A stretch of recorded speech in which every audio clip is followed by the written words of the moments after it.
നമ്മുടെ മമ്മൂക്കയുടെ പടമാണ് കളം കാവൽ. റിയൽ ഇൻസിഡൻസിന്റെ ഭാഗമായിട്ട് കുറെ കാര്യങ്ങൾ ഇത് ഇൻസ്പയർ ചെയ്തിട്ടുണ്ട്. ആ കാര്യങ്ങളാണ് നമ്മൾ നോക്കാൻ പോകുന്നത്. അപ്പോൾ നേരെ പോയേക്കാം.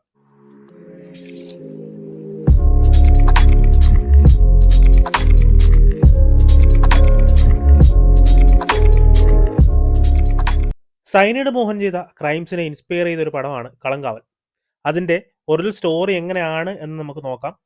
2009 ജൂൺ 17 തീയതി ദക്ഷിണ കന്നഡയിലെ ബെന്ദ്വാൽ താലൂക്കിൽ നിന്ന് അനിത എന്നു പേരുള്ള ഒരു പെൺകുട്ടിയെ കാണാതാവുന്നു. 22 വയസ്സ് മാത്രം പ്രായമുള്ളായിരുന്നു ആ ഒരു പെൺകുട്ടിക്ക്. ആ ഗ്രാമത്തിലുള്ള എല്ലാവരും പുള്ളിക്കാരിയെ തപ്പിയിറങ്ങും. ബട്ട് ഒരു പ്രയോജനം ഉണ്ടായില്ല. 2 ദിവസം കഴിഞ്ഞപ്പോൾ അവിടെയുള്ള ഒരു സ്വാമി അവിടെ ഉണ്ടായിരുന്ന മുസ്ലിം പയ്യന്മാരിൽ ആരെങ്കിലും അവളെ പ്രണയം നടിച്ച് തട്ടിക്കൊണ്ട് പോയതാകാം എന്ന് പറഞ്ഞു. പിന്നെ പറയണ്ടല്ലോ, ആ വിഷയം അങ്ങ് ആളെ കത്താൻ തുടങ്ങി. പോലീസ് സ്റ്റേഷൻ ഉപരോധം ഒക്കെയായി. ഹയർ അതോറിറ്റിക്ക് ഇടപെടേണ്ടി വന്നു. പിന്നീട് വിശദമായിട്ടുള്ള അന്വേഷണം നടന്നു. ഈ അന്വേഷണം സിഒഡിക്ക് കൈമാറുന്നു. സിഒഡി എന്ന് പറഞ്ഞാൽ കോപ്സ് ഓഫ് ഡിറ്റക്റ്റീവ്സ് എന്ന് പറയുന്ന സ്പെഷ്യൽ ടീം. പക്ഷെ തുടക്കം തന്നെ ഇതൊരു കിഡ്നാപ്പിംഗ് ആണെന്ന് പറഞ്ഞു ഇരുന്നത് കൊണ്ട് അവരുടെ ശ്രദ്ധയിൽപ്പെടാതെ പോയ ഒരു കാര്യം അവിടെ സംഭവിച്ചിരുന്നു. കാണാതായ തൊട്ടടുത്ത ദിവസം അവിടെ നിന്ന് 160 കിലോമീറ്റർ മാറിയുള്ള ഹാസൻ സിറ്റിയിലെ ബാത്റൂമിൽ നിന്ന്, അതായത് പബ്ലിക് ടോയ്ലറ്റിൽ നിന്ന് 22 വയസ്സുള്ള ഒരു പെൺകുട്ടിയുടെ ബോഡി കണ്ടെത്തുന്നുണ്ട്. വായിൽ നിന്ന് നുരയും പതയും വന്നൊരു വിവാഹ വേഷത്തിലുള്ള പെൺകുട്ടിയായിരുന്നു അത്. ബട്ട് ആരും തിരക്കി വരാത്തത് കൊണ്ട് തന്നെ പതിവ് പോലെ അത് മറവ് ചെയ്യുന്നുണ്ട്, കുറച്ച് നാൾ മോർച്ചറി കിടത്തിയിട്ട്. കിഡ്നാപ്പിംഗ് ആണെന്ന് വിചാരിച്ചിരുന്ന കൊണ്ടുള്ള ഒരു പ്രശ്നമായിരുന്നു അത്. അങ്ങനെ അന്വേഷണം മുന്നോട്ട് പോകുന്നു. അനിതയുടെ ഫോൺ കോളുകൾ ഇവർ പരിശോധിച്ചപ്പോൾ വീട്ടിലെ ലാൻഡ് ലൈനിൽ നിന്നും രാത്രി നല്ലപോലെ താമസിച്ച് വരെ ഫോണിൽ സംസാരിച്ചിട്ടുണ്ട്. അങ്ങനെ ആ ഒരു ഫോൺ കോളും ട്രാക്ക് ചെയ്ത് ചെല്ലുന്നത് മടിക്കേരിലുള്ള ശ്രീധർ എന്ന ആളുടെ അടുത്താണ്. പുള്ളിയെ ചോദ്യം ചെയ്തപ്പോൾ ആണ് മനസ്സിലായത് സിം തന്റെ പേരിലായിരുന്നെങ്കിലും അത് ഉപയോഗിച്ചുകൊണ്ടിരുന്നത് അനിയത്തി കാവേരി ആയിരുന്നു എന്ന് മനസ്സിലായി. പക്ഷേ കാവേരി മിസ്സിംഗ് ആണ്. 2009 ഫെബ്രുവരി തൊട്ട്. കാവേരിയുടെ കോൾ ലിസ്റ്റ് പരിശോധിച്ചപ്പോഴും ഇങ്ങനൊരു പാറ്റേൺ അവിടെ ഉണ്ടായിരുന്നു.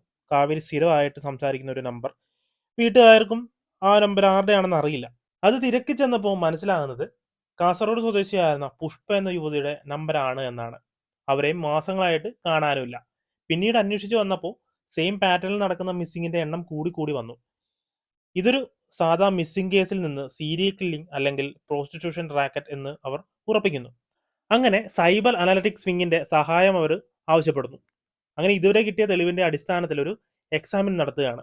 അങ്ങനെ നോക്കിയപ്പോഴാണ് ഈ സിം എല്ലാം ബാംഗ്ലൂരിനടുത്തുള്ള ദർലക്കട്ടെ എന്ന സ്ഥലത്ത് വെച്ച് ഇത് ആക്റ്റീവ് ആയിട്ടുണ്ട്.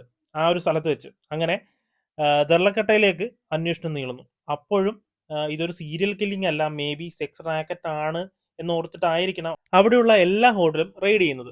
ബട്ട് ആ ഒരു അന്വേഷണം മുന്നോട്ട് പോകുമ്പോൾ തന്നെ വേറൊരു ഇൻഫോർമേഷൻ സൈബർ വിങ്ങിന്റെ ഭാഗത്ത് നിന്ന് കിട്ടി. ഈ ഒരു സിം ഉപയോഗിച്ച IMEI നമ്പറുള്ള ഒരു ഫോൺ ഇപ്പോൾ ആക്റ്റീവ് ആയിട്ടുണ്ട് എന്ന്.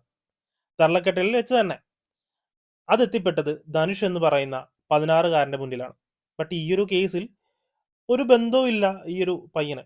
പക്ഷെ ഈ ഒരു മൊബൈൽ നിനക്ക് എവിടെ നിന്ന് കിട്ടി എന്ന ചോദ്യത്തിനുള്ള മറുപടി ഇതായിരുന്നു: അവന്റെ അമ്മാവൻ മോഹൻ മാസ്റ്റർ തൽക്കാലത്തേക്ക് ഉപയോഗിക്കാൻ കൊടുത്തതായിരുന്നു എന്ന്. അങ്ങനെ മോഹൻ മാസ്റ്റർ അറസ്റ്റിലാകുന്നു. അടുത്ത ദിവസം തന്നെ 20 പെൺകുട്ടികളുടെ മരണത്തിന് ഉത്തരവാദി എന്ന് പറഞ്ഞ് പോലീസുകാർ ഇയാളുടെ ഫോട്ടോ പുറത്തുവിടുന്നു.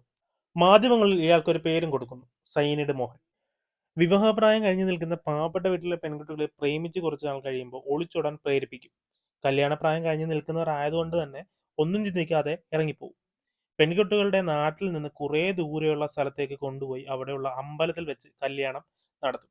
അത് കഴിഞ്ഞ് ബസ് സ്റ്റാൻഡിന് അടുത്തുള്ള ഒരു ഹോട്ടലിൽ മുറിയെടുത്ത് ആദ്യരാത്രി എന്ന പേരിൽ സെക്സിൽ ഏർപ്പെടും. അടുത്ത ദിവസം തന്നെ വീട്ടിലേക്ക് തിരിച്ചു പോകാൻ എന്ന രീതിയിൽ പറഞ്ഞ അടുത്തുള്ള ബസ് സ്റ്റാൻഡിലേക്ക് കൊണ്ടുപോകും. പക്ഷേ കല്യാണത്തിനിട്ടിരുന്ന സാരി തന്നെ ആയിരിക്കണം ഇടേണ്ടത്. താലിമാല ഒഴിച്ച് ബാക്കി എല്ലാ സ്വർണ്ണങ്ങളും ബാഗിൽ ഊരി വെക്കണം, അല്ലെങ്കിൽ ബസ്സിൽ നല്ല തിരക്കായതുകൊണ്ട് തന്നെ കളവ് പോകാൻ സാധ്യതയുണ്ടെന്ന് അവർ ബോധ്യപ്പെടുത്തും. ഈ പെൺകുട്ടികൾ ഇതൊക്കെ വിശ്വസിച്ച് അതുപോലെ തന്നെ ചെയ്യും. ബസ് സ്റ്റാൻഡിന് അടുത്ത് എത്തുമ്പോൾ കല്യാണം ഇപ്പൊ കഴിഞ്ഞതല്ലേ ഉള്ളൂ, അതുകൊണ്ട് നേരത്തെ പ്രഗ്നന്റ് ആകേണ്ട ആവശ്യമില്ല എന്ന് പറഞ്ഞ് ഒരു ഗർഭനിരോധന ഗുളിക കൊടുക്കും. ഇതെല്ലാം കേൾക്കുമ്പോൾ പെൺകുട്ടി സമ്മതിക്കുകയും ചെയ്യും. ഈ ഒരു ഗുളികയിൽ നേരത്തെ തന്നെ സയനൈഡ് തേച്ച് വെച്ചിട്ടുണ്ടാവും. ഇത് ഡോസ് കൂടിയ ഗുളിക ആയതുകൊണ്ട് തന്നെ കഴിക്കുമ്പോൾ ഛർദിലൊക്കെ വരാൻ സാധ്യത ഉണ്ടാകും. അതുകൊണ്ട് ബസ് സ്റ്റാൻഡിലുള്ള ബാത്റൂമിൽ ചെന്ന് കഴിച്ചാൽ മതി എന്ന് കൂടി പറയും. അങ്ങനെ സ്വന്തം മരണത്തിലേക്ക് തന്നെ പെൺകുട്ടികൾ നടന്നു നീങ്ങും. ബാത്റൂമിൽ പോയി കുറ്റിയിട്ട ശേഷം ഈ ഗുളിക കഴിക്കുന്നതോടുകൂടി വായിൽ നിന്ന് നുരയും പതയും വന്ന് അവിടെ വെച്ച് തന്നെ മരിച്ചു വീഴും. കുറച്ചു നേരം കഴിഞ്ഞ് അവളുടെ ബാഗിലുള്ള സ്വർണവും കൊണ്ട് മോഹൻ കടന്നു കളയും. ഇത് വിറ്റ് കിട്ടുന്ന ക്യാഷ് കൊണ്ട് കുറച്ച് നാൾ ജീവിക്കും. തീരുമ്പോൾ അടുത്ത ഇരയെ തേടിയിറങ്ങും. അങ്ങനെ 32 പെൺകുട്ടികളുടെ കണക്ക് പറയുന്നുണ്ട്. കേസായത് 20 മാത്രമാണ്. ഇതാണ് സയനൈഡ് മോഹന്റെ സ്റ്റോറി. മാക്സിമം ചുരുക്കിയാണ് പറഞ്ഞിരിക്കുന്നത്. ഒരു ബോൺ ക്രിമിനൽ തന്നെയാണ് പുള്ളിക്കാരൻ. പുള്ളിക്കാരനെ ഗ്ലോറിഫൈ ചെയ്ത് ഒന്നും പടത്തിൽ വരാതിരുന്നാൽ മതി. അത് മാത്രമേ പറയുന്നുള്ളൂ. അപ്പോൾ ഇതിൽ കൂടുതൽ പുള്ളിക്കാരൻ്റെ സ്റ്റോറി അറിയാൻ താല്പര്യമുള്ളവർ ഒന്ന് കമൻറ്റ് ചെയ്തേക്ക്. വീഡിയോ ഇഷ്ടപ്പെട്ടെങ്കിൽ ലൈക്ക് ചെയ്യുക, ഷെയർ ചെയ്യുക.